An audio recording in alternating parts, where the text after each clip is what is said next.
اون روز ما دیدیم که در یک چرخبول یکی از نمایندگان تاجیکستان فقط ادعا میکند از طرف افغانستان که ما چاره‌جویی میکنیم، شما لب مرز ما را گذاشتید. لب مرز تو را گذاشتن، تو گوه میخوری، بپرون پدر نعلت اوخی. مرز تو را گذاشته است دیگه. میگه مرز ما را 10 متر در داخل تاجیکستانی. تو کجا نگه داری؟ تو مرزبان نیستی، تو جاسوسی، تو موشی. تو لب مرز تو را گذاشته است، تو چگونه نگاه میکنی؟ تو نمیزنی. میگه 10 متر در خاک زمینی من تیلا شوشته ازده. تو گوه میخوری مرزبان در اوجه اگنی. تو برای چی در اوجه اوخی؟ تو در لب مرز چکار میکنی؟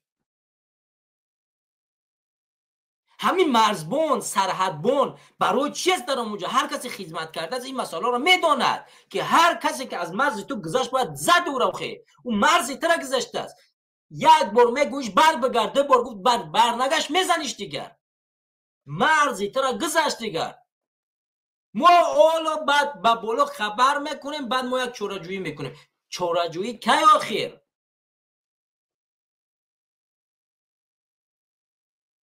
این مرزبان نیست. شما به مرزبان ها یا صلاحیت ندادید یا این نفر مثل موش است. این مرزبان نیست. ایرا در لب مرز ما برای چی میگویم که یک کادر را در لب مرز باید ممکن شایسته سالاری داشته باشد، یعنی از روی امون علم و دانش تجربهش در اونجا در وظیفه داده شود. اون میتواند این ملت رو نجات بدهد. اون میتواند این مسئله مرز رو چکار کنه؟ نظارت کنه. در غیر از صورت مرز رو کی میتواند نظارت بکنه؟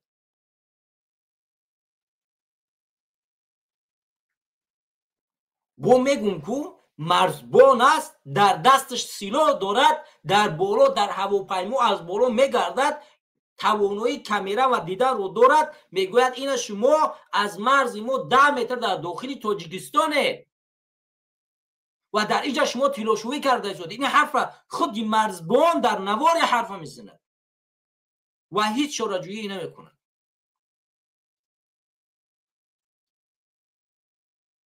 و خود این نشانی چی است؟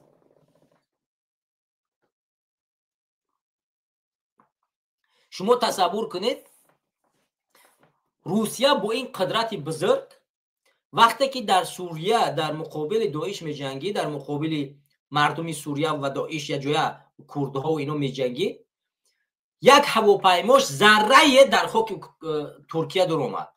ترکیه نابسته از اونه که 20 میلیون و میلیارد یک شرطنامه دقیق با روسیه داشتن که مفاد خیلی زیاده، مثلا 20 میلیون بود، بسیار مفاد زیاد میدید. نابسته از اونه که همون ضرر میدید، همون هواپیمای بسرنشین روسیه را زد. نگاه نکرد که در اینجا اقتصاد کشوری ضرر میبیند. شما دیدید که وقتی که روسیه تمامی مسائل اقتصاد با ترکیه بس، ترکیه در چقدر مشکلات اقتصادی تورم به میان اومد، ولی ترکیه ایستادگی کرد و از مرز خودش دفاع کرد و گفت که نه بس از تمام اقتصادی که من ضرر میبینم، باید کسی که خاک مرز ما را شکسته است وارد حریم هوایی ما شده است، ما را میزنم.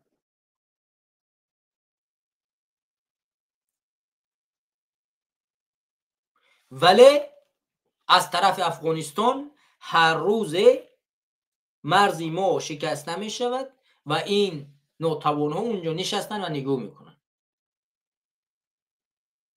شما بگوید، شما در کمین طرف بگوید که چگونه یک نفر وارد کشور تو می شود، 10 مرتبه تو را آگاه میکنه، با میگوی که خب باشه خیلی مرز شکستی، باشه شکستی، حالا من به بالا خبر میکنم، بعد یک چاره‌جویی میکنیم. خب شاید اون نفر باشه که هم خیلی 100 نفر یا 1000 1 میلیون نفر بیا تاجیکستان بگیره دیگه. تو میره چاره‌جویی میکنی، برمیگرده میاد تاجیکستان از دست دادی. یا مرزبان چنین چاره‌بینی نمیکند. مرزبان در صددی گفتن شخصی که آگاه کردن که تو مرز مرا گذشتی، اون نفر اومد دیگه میزنه. قانون سرحد همی است. سرحد دیگر قانون رو طلب نمیکند. معین مشخص است قانون نظارتی سرحد و امنیتی سرحد.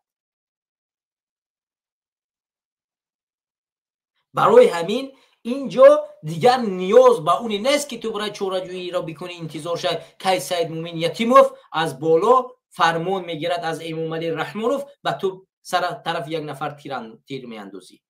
تو رحمان پشتش در سرش میزند، مست هشیار میشود که تاجیکستان رو از دست خواهی داد.